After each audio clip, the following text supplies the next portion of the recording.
Assalamualaikum warahmatullahi wabarakatuh. Hari ini kami dari kelompok 8 akan mempresentasikan mengenai mata kuliah Pendidikan Pancasila dengan mengenai bab 1 yaitu pengantar pendidikan Pancasila. Next.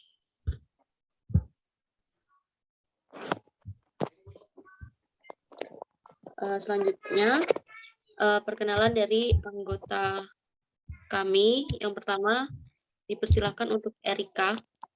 Saya Erika Dwi Aryani dengan NIM 2108031020020.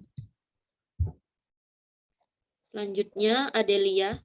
Saya Adelia Nirmawati dengan NIM 2100803102030. Dengan saya sendiri yaitu Marini Yuli Kawati dengan NIM 210910202018. Selanjutnya Albertin. Dan saya Albertine Canavikasari dengan NIM 2109102002143. Next.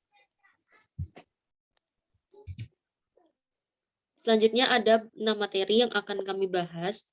Yang pertama yaitu menelusuri konsep dan urgensi pendidikan Pancasila. Yang kedua, menanya alasan diperlukannya pendidikan Pancasila. Ketiga, menggali historis, sosiologis, politik pendidikan Pancasila. Keempat, membangun argumen tentang dinamika dan tantangan pendidikan Pancasila. Kelima, mendeskripsikan esensi dan urgensi pendidikan Pancasila untuk masa depan. Keenam, rangkuman tentang pengertian dan pentingnya pendidikan Pancasila. Next.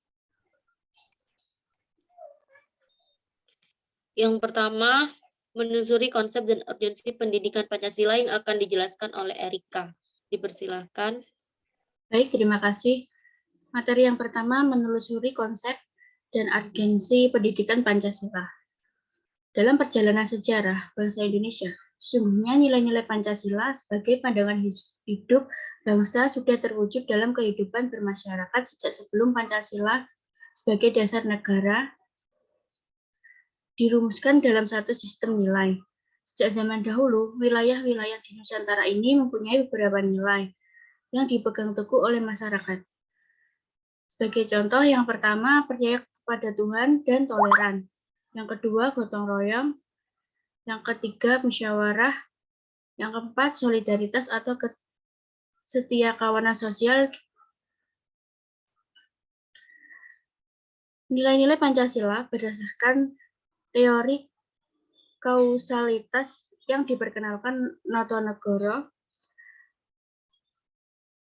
atau kausa material, kausa formalis, kausa efisien, kausa finalis, merupakan penyebab lahirnya negara kebangsaan Republik Indonesia. Maka penyimpangan terhadap nilai-nilai Pancasila dapat berakibat terancamnya kelangsungan negara.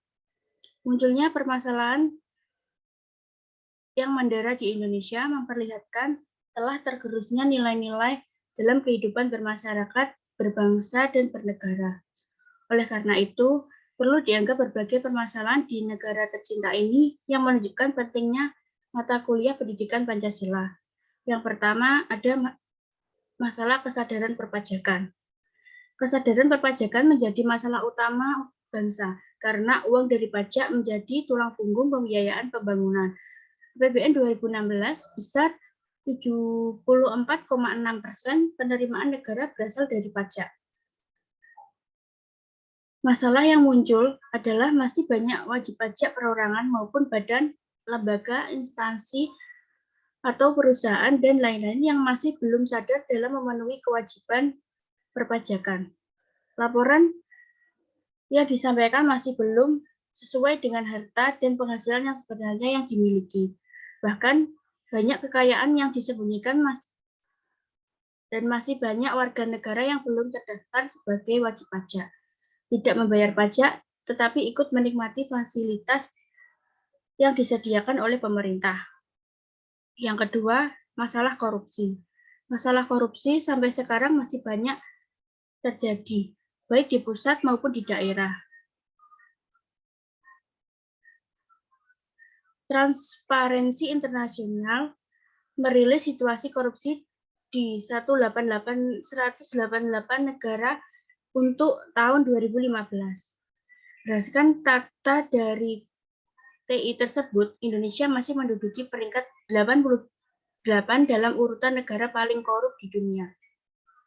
Hal tersebut menunjukkan bahwa masih ditemukan adanya perilaku pejabat publik yang kurang sesuai dengan standar atau nilai moral Pancasila. Agar perilaku koruptif tersebut ke depan dapat makin direduksi, maka mata kuliah pendidikan Pancasila perlu diintensifikan di perguruan tinggi. Hal tersebut dikarenakan mahasiswa merupakan kelompok elit intelektual generasi muda, calon-calon pejabat publik di kemudian hari. Yang ketiga, masalah lingkungan. Masalah lingkungan. Indonesia dikenal sebagai paru-paru dunia. Namun saat ini citra tersebut perlahan mulai luntur seiring dengan banyaknya kasus pembakaran hutan. Perambahan hutan menjadi lahan pertanian. Dan yang paling center dibicarakan yaitu beralihnya hutan Indonesia menjadi perkebunan. Yang keempat, masalah disentrigasi bangsa. Demokratisasi mengalir dengan deras menyusul terjadinya reformasi di Indonesia. Di samping menghasilkan perbaikan-perbaikan dalam tatanan negara Indonesia, reformasi juga menghasilkan dampak negatif, antara lain terkikisnya rasa kesatuan dan kesatuan bangsa. Yang kelima, masalah dekadensi moral. Masalah dekadensi moral.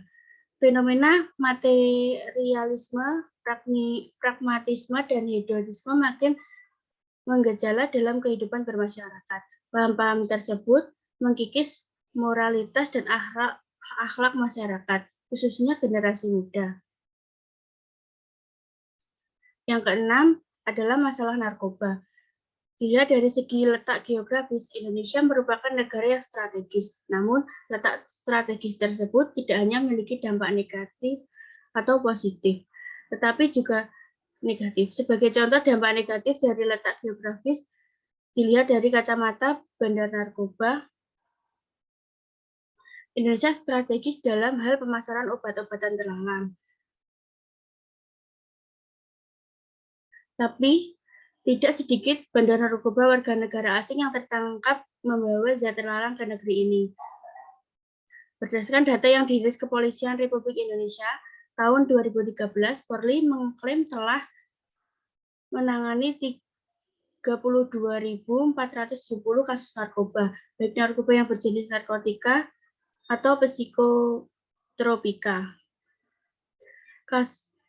Kasus dari tahun sebelumnya, pasalnya pada tahun 2012 lalu, kasus narkoba yang ditangani oleh Polri hanya sebanyak 26.561 kasus narkoba. Yang ketujuh adalah masalah penegakan hukum yang berkeadilan.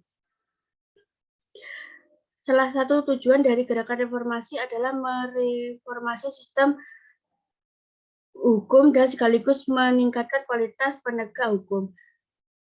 Faktor yang berpengaruh dalam efektivitas penegakan hukum, tetapi faktor dominan dalam penegakan hukum adalah faktor manusianya. Inilah salah satu urgensi mata kuliah pendidikan Pancasila, yaitu meningkatkan kesadaran hukum para mahasiswa sebagai calon pemimpin bangsa. Yang terakhir, yang ke-8, masalah terorisme. Salah satu masalah besar yang dihadapi Indonesia saat ini adalah terorisme. Sejumlah tokoh berasumsi bahwa lahirnya terorisme disebabkan oleh himpitan ekonomi, rendahnya tingkat pendidikan, pemahaman keagamaan yang kurang komprehensif terkadang membuat agama yang sejatinya menuntun manusia berperilaku santun dan penuh kasih sayang di tangan teroris. Agama mengejawantah menjadi keyakinan yang bengis tanpa belas kasihan terhadap sesama. Untuk materi selanjutnya, saya serahkan ke moderator. Oke, selanjutnya bisa di next.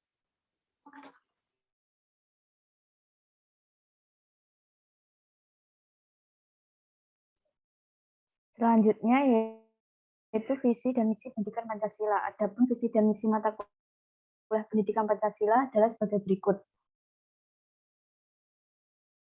Yang pertama, visi pendidikan Pancasila. Visi pendidikan Pancasila merupakan terwujudnya kepribadian sivitas akademika yang bersumber pada nilai-nilai Pancasila. Sedangkan misi pendidikan Pancasila terdapat 4 macam. Yang pertama yaitu mengembangkan potensi akademik peserta didik. Yang kedua, menyiapkan peserta didik untuk hidup. Yang ketiga, membangun budaya berpancasila. Yang keempat, mengkaji dan mengembangkan pendidikan Pancasila sebagai sistem pengetahuan terintegrasi. Dalam pembelajaran pendidikan Pancasila, empat pilar pendidikan menurut UNESCO menjadi salah satu rujukan dalam prosesnya, yang meliputi learning to know, learning to do, learning to be, dan learning to live together. Berdasarkan keempat pilar pendidikan tersebut, pilar keempat menjadi rujukan utama, yaitu bahwa pendidikan Pancasila dimaksudkan dalam rangka pembelajaran untuk membangun kehidupan bersama atas dasar kesadaran akan realitas keragaman yang saling membutuhkan. Selanjutnya yaitu B. Menanya alasan diperlukannya pendidikan Pancasila. Dalam pikiran Anda pasti pernah terlintas mengapa harus ada pendidikan Pancasila di perguruan tinggi. Jadi, pendidikan Pancasila sangat diperlukan untuk membentuk karakter Malaysia yang profesional dan bermoral. Oleh karena itu, pendidikan Pancasila diselenggarakan agar masyarakat tidak tercabut dari akar budaya yang menjadi identitas suatu bangsa dan sekaligus menjadi pembeda antara satu bangsa dan bangsa lainnya. Hal tersebut menunjukkan betapa pentingnya Pancasila diselenggarakan di perguruan tinggi. Dengan demikian, pendidikan Pancasila diharapkan dapat memperkokoh modalitas akademik mahasiswa dalam berperan serta membangun pemahaman masyarakat, antara lain sebagai berikut. Yang pertama yaitu kesadaran gaya hidup sederhana dan cinta dalam negeri. Yang kedua, kesadaran pentingnya kelangsungan hidup generasi mendatang. Yang ketiga, kesadaran pentingnya semangat kesatuan persatuan. Yang keempat, kesadaran pentingnya norma-norma dalam pergaulan. Yang kelima, kesadaran pentingnya kesehatan mental bangsa. Yang keenam, kesadaran tentang pentingnya penegakan hukum. Yang ketujuh, menanamkan pentingnya kesadaran terhadap ideologi Pancasila.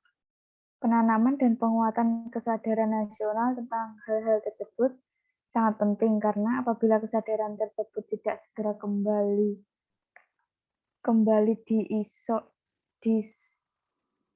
disosialisasikan, diinternalisasikan, dan diperkuat implementasinya, maka masalah yang lebih besar akan segera melanda bangsa ini. Selanjutnya akan saya serahkan kepada yang bertugas. Selanjutnya bisa di next. Oke. Jadi kompetensi yang harus dicapai di mata kuliah pendidikan Pancasila ini yaitu mata kuliah pendidikan Pancasila ini merupakan bagian dari mata kuliah pengembangan kepribadian, yaitu menguasai kemampuan berpikir seperti bersikap rasional dan dinamis serta berpandangan luas sebagai manusia intelektual. Adapun tujuan penyelenggaraan pendidikan Pancasila di perguruan tinggi ini diantaranya yaitu untuk satu, memperkuat Pancasila sebagai dasar falsafah negara dan ideologi bangsa. Yang kedua, memberikan pemahaman dan penghayatan atas jiwa dan nilai dasar Pancasila. Yang ketiga, mempersiapkan mahasiswa agar mampu menganalisis dan mencari solusi terhadap berbagai persoalan kehidupan bermasyarakat. Dan yang keempat, yaitu membentuk sikap mental mahasiswa yang mampu mengapresiasi nilai Pancasila. Bisa di next.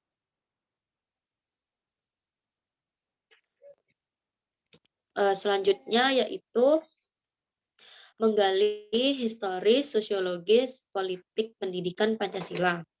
Dari segi objek material, pengayaan materi atau substansi mata kuliah pendidikan Pancasila ini dapat dikembangkan melalui beberapa pendekatan, di antaranya tuh seperti pendekatan historis, sosiologis, dan politik. Sementara jika dilihat dari segi objek formil, ini pengayaan materi kuliah pendidikan Pancasila ini dapat melakukan pendekatan seperti ilmiah, filosofis, dan ideologis. Jadi materi perkuliahan ini tuh dapat dikembangkan melalui fenomena sosial untuk dikaji dan ditemukan solusinya yang rasional dan bertanggung jawab sesuai dengan nilai-nilai Pancasila oleh mahasiswa. Oleh karena itu, kesadaran sosial mahasiswa ini harus turut serta dalam memecahkan masalah sosial. Yang pertama itu ada sumber historis pendidikan Pancasila. Implikasinya, pengayaan materi perkuliahan Pancasila ini yang melalui pendekatan historis atau sejarah itu sangat penting dan tidak boleh dianggap remeh karena gunanya ini mewujudkan kejayaan bangsa di kemudian hari. Dengan pendekatan ini, mahasiswa diharap dapat mengambil pelajaran atau hikmah dari berbagai peristiwa sejarah, baik sejarah nasional maupun sejarah bangsa lain. Dalam peristiwa sejarah nasional sendiri banyak hikmah yang dapat kita dapatkan. Misalnya, seperti di zaman dahulu mengapa bangsa Indonesia sebelum masa pergerakan nasional selalu mengalami kekalahan dari penjajah, itu dikarenakan perjuangan pada masa itu atau pada masa lalu masih bersifat kedaerahan, kurang adanya persatuan, mudah pecah belah, dan kalah dalam penguasaan iptek termasuk dalam bidang persenjataan.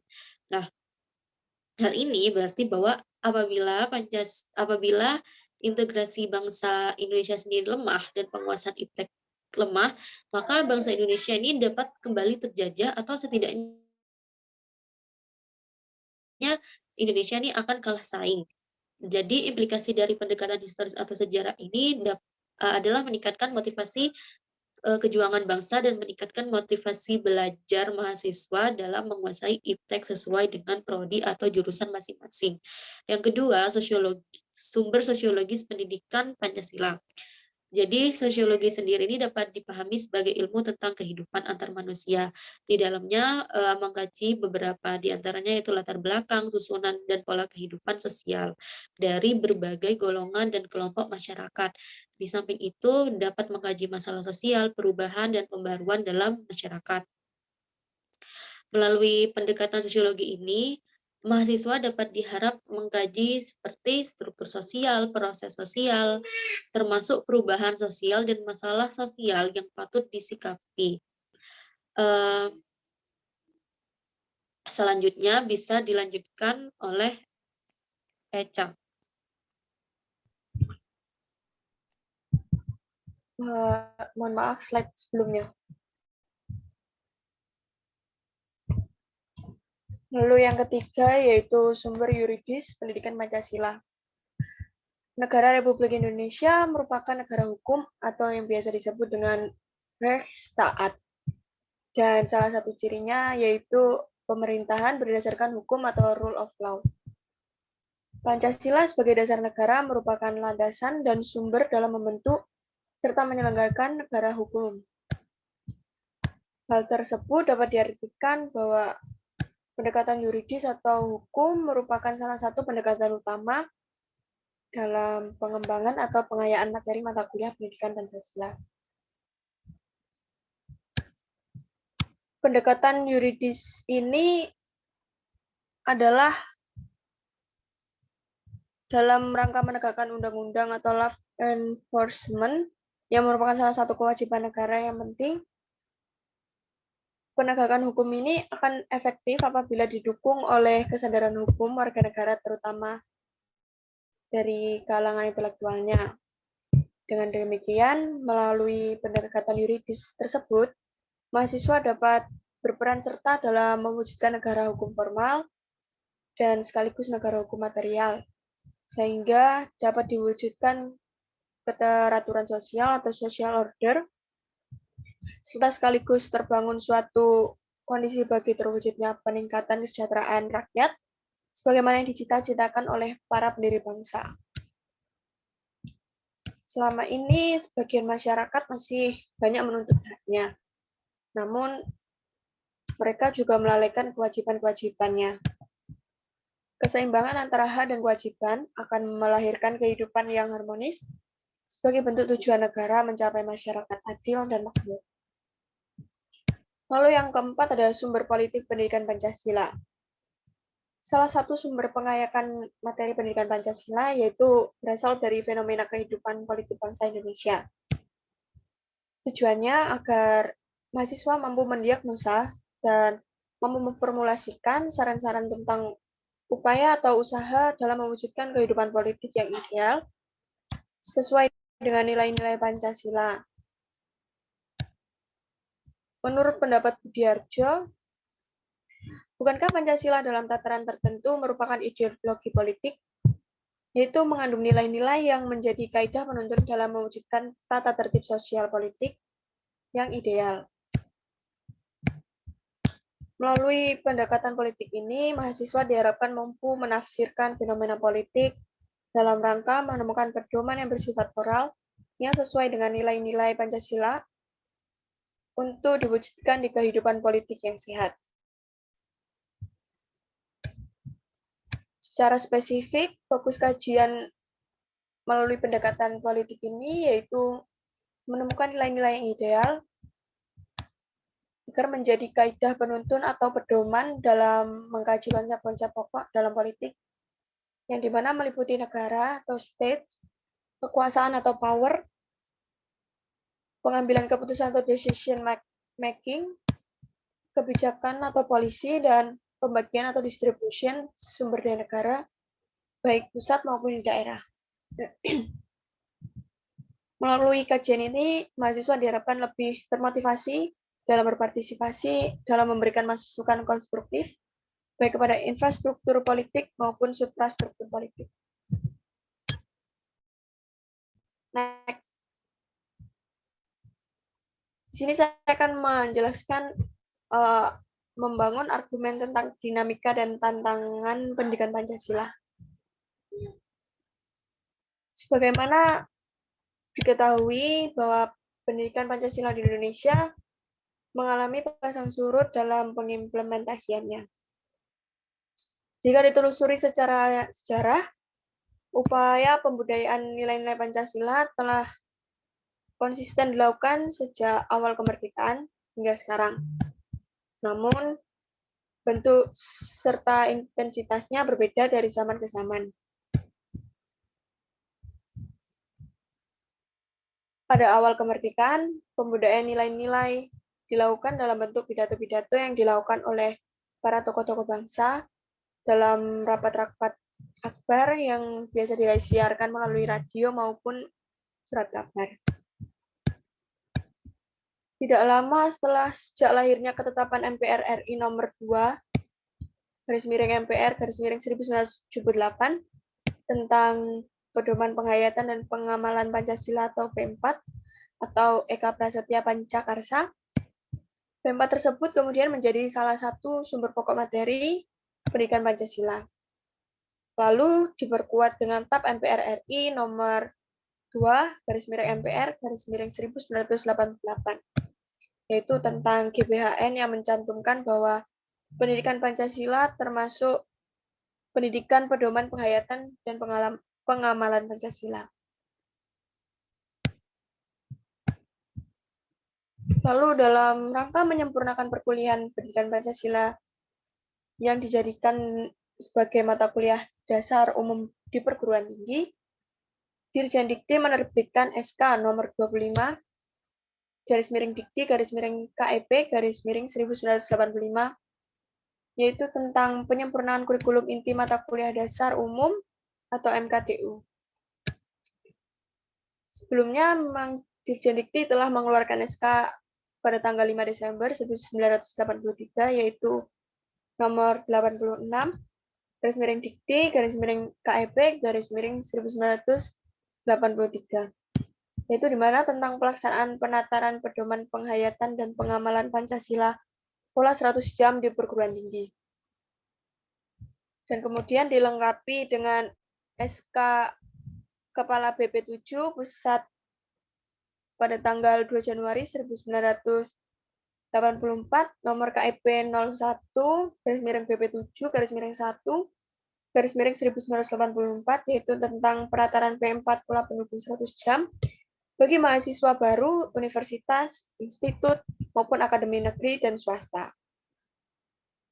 Yang kemudian disusul dengan terbitnya SK pada tanggal 13 April, yaitu pada 1984, nomor KIP 24/BP7/IV/1984, yaitu tentang pedoman penyusunan materi khusus sesuai bidang ilmu yang diasuh fakultas atau akademi dalam rangka penyelenggaraan penataan P4 pola pendukung 100 jam bagi mahasiswa baru, universitas, institut, maupun akademi negeri dan swasta. Dampak yang timbul dari beberapa kebijakan pemerintah tentang pelaksanaan penataran P4 tersebut, yaitu terdapat beberapa perguruan tinggi, terutama perguruan tinggi swasta, yang belum menyelenggarakan penataran P4 pola 100 jam. Sehingga perguruan tinggi swasta tetap menyelenggarakan mata kuliah pendidikan Pancasila dengan maupun tanpa penataran P4 pola 45 jam. Namun, di lain pihak terdapat beberapa perguruan tinggi negeri dan ada juga swasta yang menyelenggarakan penataran P4 pola 100 jam bersamaan dengan itu melaksanakan mata kuliah pendidikan Pancasila. Lalu di era kepemimpinan Presiden Soeharto, terbit Instruksi Direktur Jenderal Perguruan Tinggi nomor 1 tahun 1967, yaitu yang berisi tentang pedoman penyusunan daftar perkuliahan yang menjadi landasan yuridis bagi keberadaan mata kuliah Pancasila di perguruan tinggi. Keberadaan mata kuliah pendidikan Pancasila itu semakin kokoh karena berlakunya Undang-Undang Republik Indonesia nomor 2 tahun 1989, yaitu tentang sistem pendidikan nasional yang ada pada pasal 39, dan ditentukan bahwa kurikulum pendidikan tinggi harus memuat mata kuliah pendidikan Pancasila. Namun kemudian terbit peraturan pelaksanaan dari ketentuan yuridis tersebut, yaitu khususnya pada pasal 13 ayat 2. Peraturan Pemerintahan Republik Indonesia nomor 60 tahun 1999, yakni tentang pendidikan tinggi. Lalu Pasal 1 SK Dirjen Dikti nomor 467/Dikti/KIP/1999, substansinya menentukan bahwa mata kuliah pendidikan Pancasila merupakan mata kuliah yang wajib ditempuh oleh seluruh mahasiswa, baik program diploma maupun sarjana. Kemudian tahun 2000, Dirjen Dikti mengeluarkan kebijakan yang memperkokoh keberadaan serta menyempurnakan adanya penyelenggaraan mata kuliah pendidikan Pancasila, yaitu yang pertama SK Dirjen Dikti nomor 232/U/2000 tentang pedoman penyusunan kurikulum pendidikan tinggi.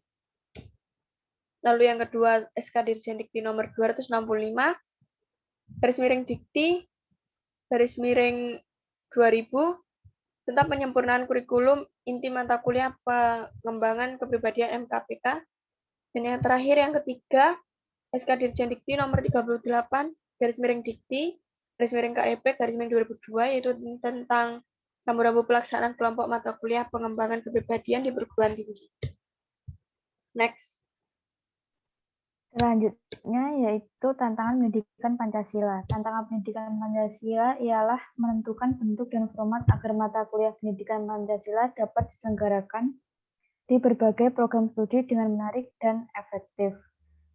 Tantangan pendidikan Pancasila masih ada sederet fakta empiris yang menunjukkan betapa Pancasila sebagai dasar negara Republik Indonesia kini tak lebih bagaikan macam kertas.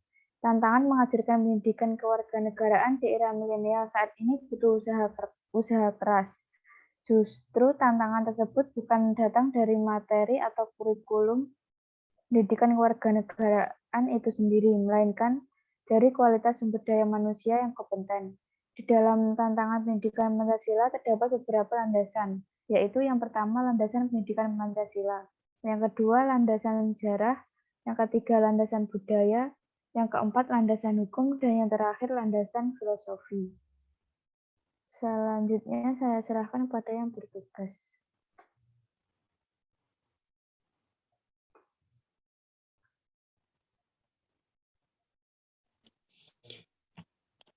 Selanjutnya yaitu mendeskripsikan esensi dan urgensi pendidikan Pancasila untuk masa depan. Menurut penjelasan pasal 35 ayat 3 Undang-Undang Republik Indonesia Nomor 12 Tahun 2012 tentang pendidikan tinggi, yaitu dengan mata kuliah pendidikan Pancasila adalah pendidikan untuk memberikan pemahaman dan penghayatan kepada mahasiswa mengenai ideologi bangsa Indonesia. Dengan landasan tersebut, Dirjen Dikti ini mengembangkan esensi materi pendidikan Pancasila.